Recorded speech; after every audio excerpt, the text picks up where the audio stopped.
Yo, what's going on? It's that boy Gibbs back with another one. And today, another one is UFC 291, man. And I'm actually really excited. We got 12 bouts on this card. They're going to be in Salt Lake City.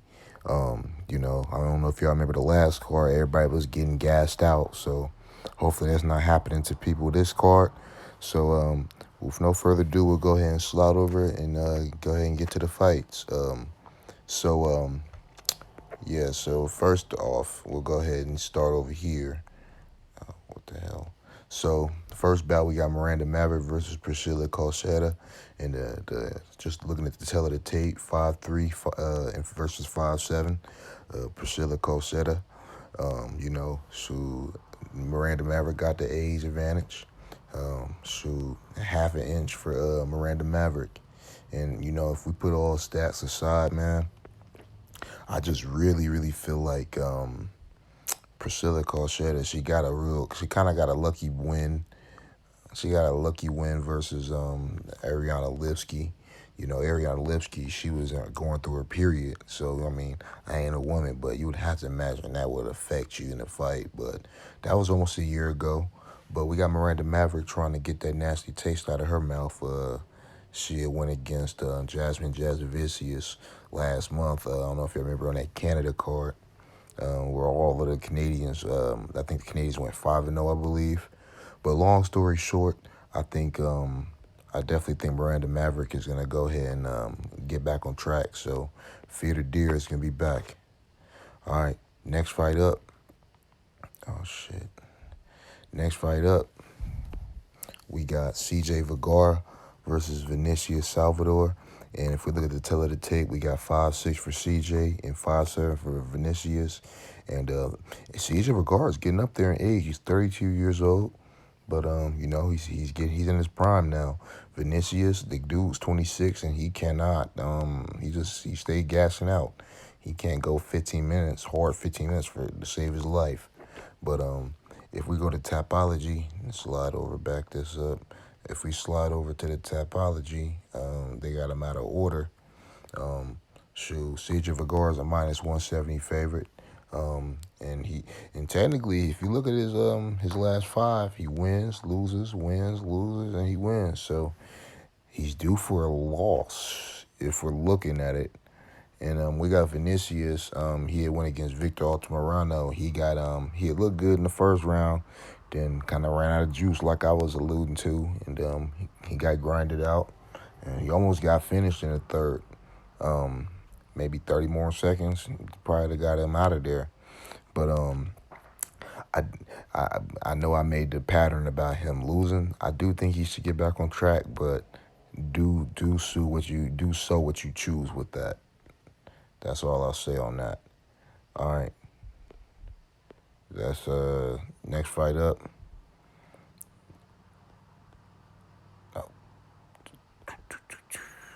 Next fight up, we got Uros Medic versus Matthew Semelsberger, and both the same height.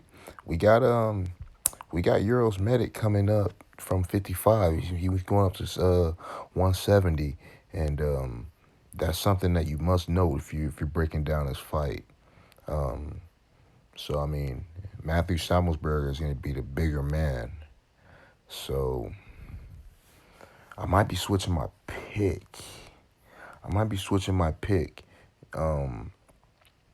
Before the show, I made a confidence rate in my picks because I broke the card down. So my picks really aren't usually changing, but I think my pick is going to be changing.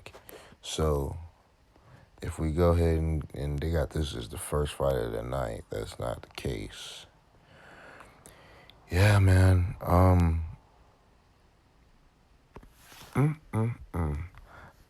It's going to be a good fight. Matthew Semelsberger, what he's trying to do, he's really a well-rounded guy, so he can do both, but he's really trying to stand and bang with you.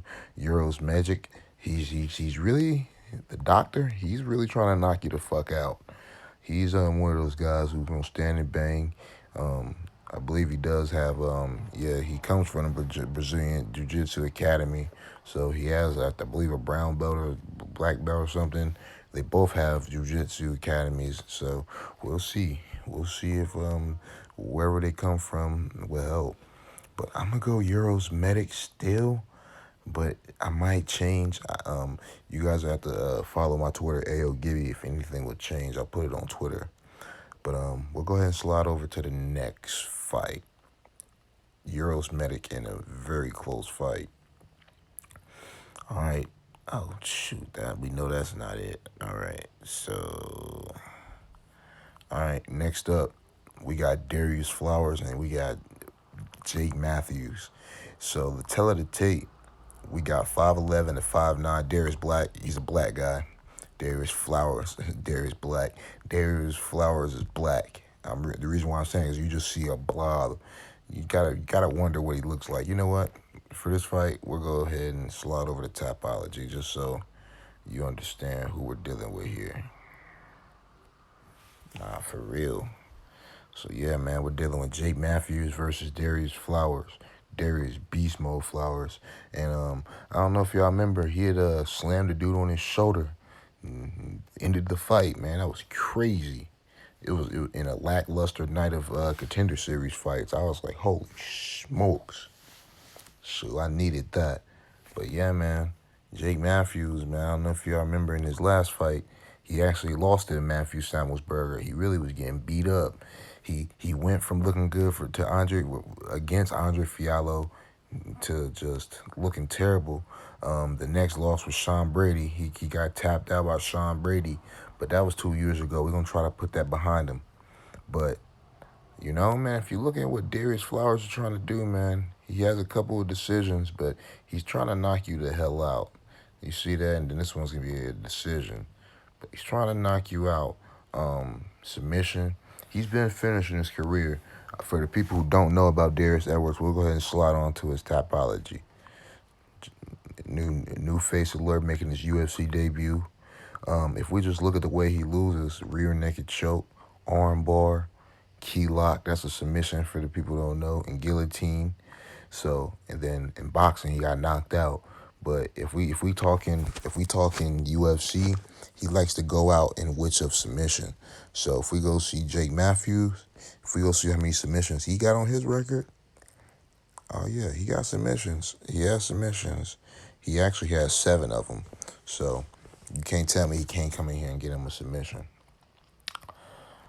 But I do have Darrius Edwards. I said Darrius Edwards. That's a guy we went to school with.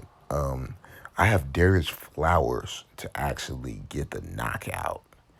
Because, you know, he impressed me. He's an animal. He's high pressure. The dude is aggressive. So I'm going Darrius Flowers to win by KO. But, all right. You know what that means. On to the next one. And we got Roman Kopylov versus Claudio Ribeiro. Pretty good fight. It's gonna be a high violence fight, man. That's for sure. So if we look at the tail of the tape, height 6 foot for Roman, 6'1" for Claudio, both at 185, 32 for Roman and 31 for Claudio Ribeiro. Claudio Ribeiro will have a 2-inch reach advantage with 77 to 75 against Romans. They're both really, so on here, Claudio says orthodox, but he can be in the southpaw. He has no problem being in the southpaw if he needs to. But Roman, he's a true Southie. He's a real true southpaw, and he don't play around. The dude does not want to get paid by the hour, man. He's been knocking people out lately. It's just really crazy as I try to go back to the Tapology. So Claudio Ribeiro, I'm just still not 100% sold on him. Like, I know he knocked out Joseph Holmes. I figured, let me press on it. I know he knocked out Joseph Holmes. It was pretty nasty, little ground and pound. But I was like, and I actually had Joseph Holmes that night, but I mean, because I just wasn't sold on him. But, you know, so Roman Kopylov, I know the Albert Darrius fight, and the Punale Soriano. No, it was Alessio Di Chirico and then Punale Soriano. That's actually a bigger win. Punale Soriano? Come on now. That's a great win. Great win on his record. Because Pule Soriano would knock out Claudio Ribeiro. So, having said that, I got Roman Kopylov by knockout, baby. All right. Next up on the prelims. On the prelims, we got Mr. Derrick Lewis. And as it is taking forever, all right, can we go up? Jesus Christ. Phone want to tweak out. So we got Derrick Lewis, 6'3" for Derrick Lewis, 6'1" for Marcos de Lima. And then, both 38, 79-inch reach for Derrick Lewis. He doesn't use his reach to his advantage the best, but he has it. They're going to both be in the orthodox, so they're both trying to land that big right bomb. Yeah, man. Shoot. I love Derrick Lewis. I just think he's old. I think Derrick Lewis is old. And I hate to really say that, but I think Derrick Lewis is old, man. That really does. It toughens me to say that. Yeah. I think Derrick Lewis is getting knocked out on Saturday. And it's just the truth. Marcos de Lima, that boy, he doesn't like getting paid by the hour. I know y'all seen him do that to Waldo Cortez Acosta, took his O. Then he tapped out Andre Arlovsky, then knocked out Big Ben. I'm like, come on now. Like, man, he's doing this to these people.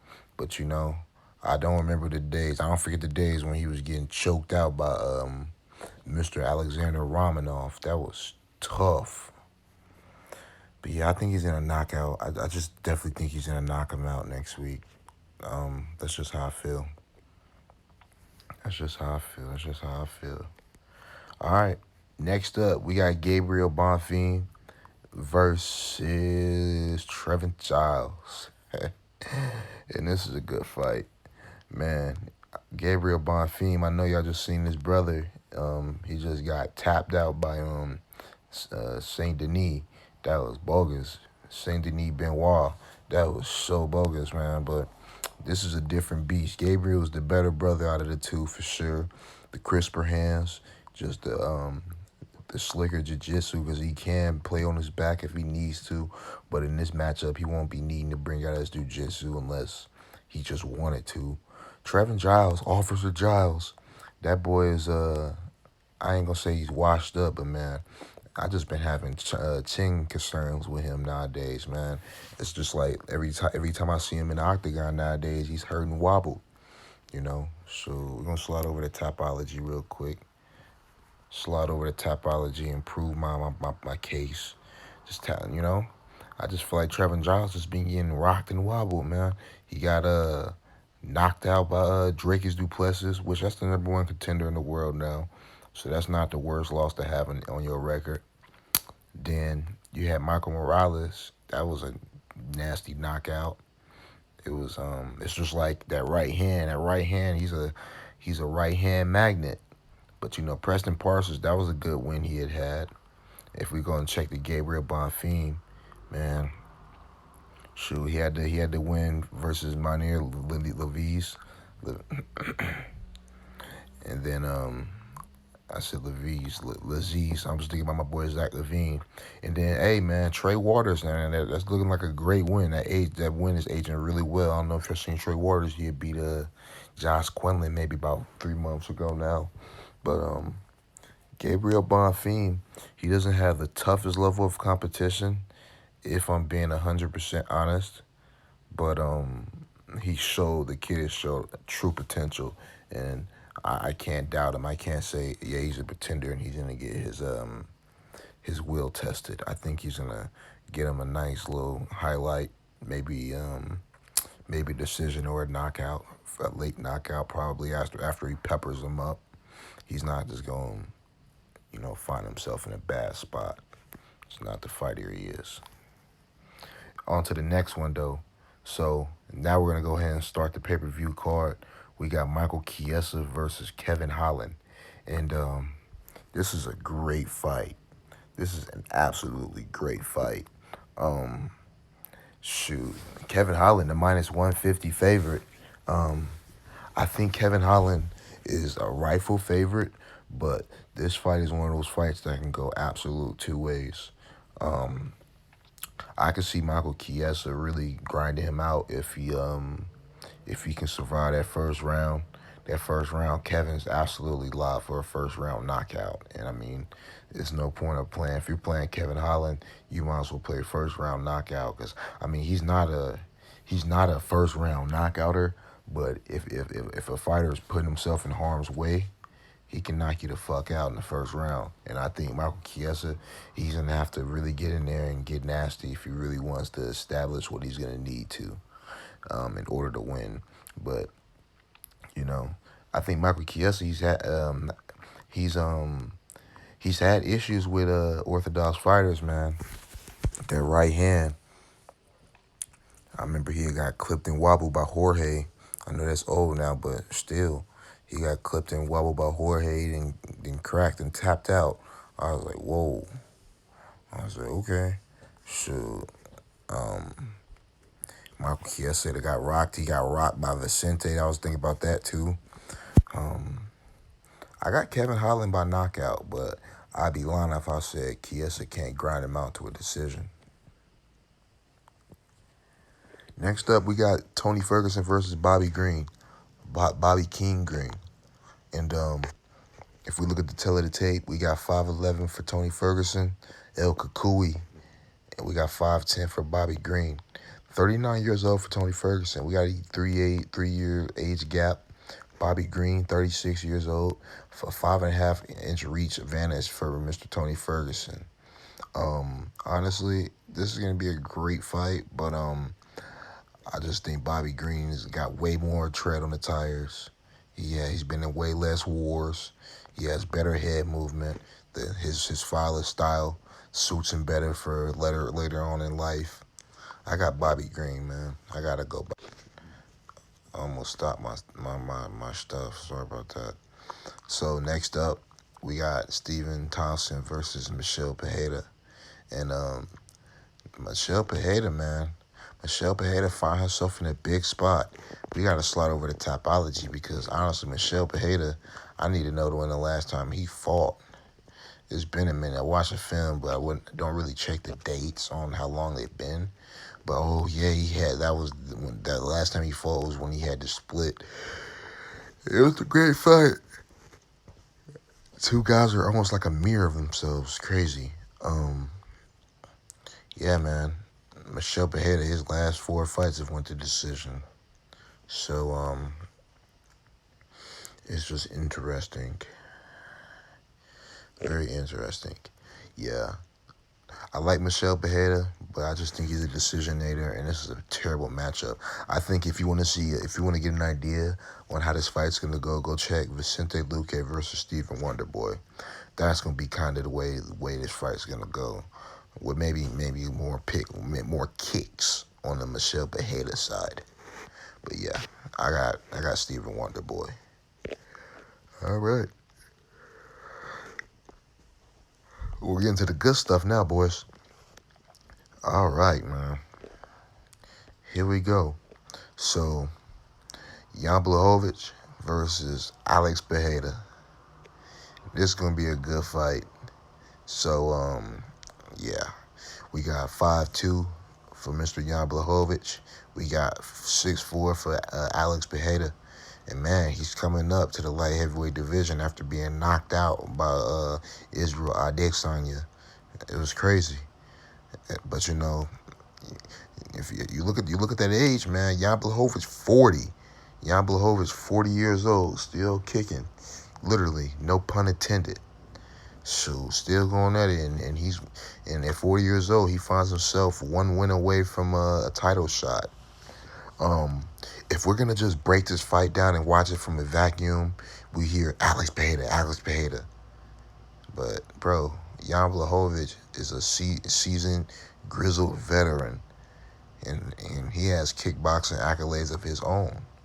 So you just can't tell me that Alex Pereira that just got knocked out almost 3 months ago, not even 4 months ago, is going to come in here and beat the former champ, a guy that Israel lost his O to. Nah. Go ahead and give me Jan Blachowicz at minus 120. You know, plus 100 on Alex Pereira looks juicy. But nah, I'll go ahead and take Jan Blachowicz that minus 120 tag. All right. Next up, we got Dustin Porier versus Justin Gaethje. And for this one, let's go ahead and take a closer look into the main event. Dustin Porier takes on Justin Gaethje for the vacant BMF title. UFC 291 on Saturday, July 29th from the Delta Center. Don't call it a... Don't call it a... Don't call it a... Well done. Don't call it a... I can finish him again, 100%. I can finish anybody in the world at 155 pounds. Competition's paying the price. You know, I'm unlike any fighter that's ever stepped in the octagon. Damn right. Let's get it. Let's get it. Here we are, man. Got me pumped. If we're gonna look at the tail of the tape, man, for this freaking BMF title bout, 5'9" for Dustin Porier, 5'11" for Justin Gaethje. Both 34 years old, almost like a mirror themselves, man. So if you look at the reach, the taller man has 2 inches less, who has taller 2 inches in height. Kind of interesting. Kind of interesting how the bodies are made, man. But yeah, Dustin Porier, man, he has some long arms, the long jabs, man. Nice, crafty southpaw, punches and bunches. You know, they fought before. They definitely had fought before, man. And, you know, I think Justin Gaethje really did a good job establishing the leg kicks. He threw a lot of blind leg kicks that got him kind of cracked and put out in the 4th round. But I think that if he cannot do that in this fight, because I can go ahead and go on Tapology and pull that up, but, man, when it comes to a fight like this, once they step in the ring, all that shit goes out the window. And honestly, I just feel like Justin Gaethje, he's that guy who could really find a mark on Dustin Porier. We've seen Dustin Porier cracked and put out. We've seen Conor knock him out. We've seen Michael Johnson knock him out. A guy that Justin Gaethje beat and beat up in his UFC debut. So, I'm not trying to play MMA math here, but I just feel like, yeah, I definitely feel like I got Justin Gaethje in this one. It's not the highest of confident picks, but I got Justin Gaethje. So we're gonna go ahead and go to my picks, and we're gonna go to my picks real quick and just make sure I have you know, just caught up with everything. All right, so here's my picks with the confidence rate. I got Gabriel Bonfim, TKO, 80% confident. Miranda Maverick, decision or TKO, 80% confident. Roman Kopylov, TKO, 70% confident. Bobby Green, TKO or decision, 63% confident. Kevin Holland by TKO to get it done over Chiesa, 60% confident. Stephen Wonderboy Thompson then get it done by decision, 60% confident. Jan Blachowicz to get it done by decision, 58% confident. Justin Gaethje to get it done by TKO, 55% confident. And my next 3 picks are pickup or toss-ups, and they could go either way. Marcus Douglas de Lima is I got him 50%. And Darrius Flowers, 50%, both KO as well. And then I got Uros. Like I said, I'm really over on the fence about that fight. But I got him to win by TKO as well. And that's going to be it for the freaking card, boys. I appreciate everybody for watching the video, and if you made it this far, you know, I'm just trying to change my life, man. I work so hard at work, and then I come home and I work hard for you guys. So just throw a like my way, throw a sub my way, throw a comment my way. If there's anything you guys think I could do better, just tell me, you know, what's on y'all mind. I appreciate everybody, and I hope everybody has great luck on the card. Have a great night, everybody. See ya.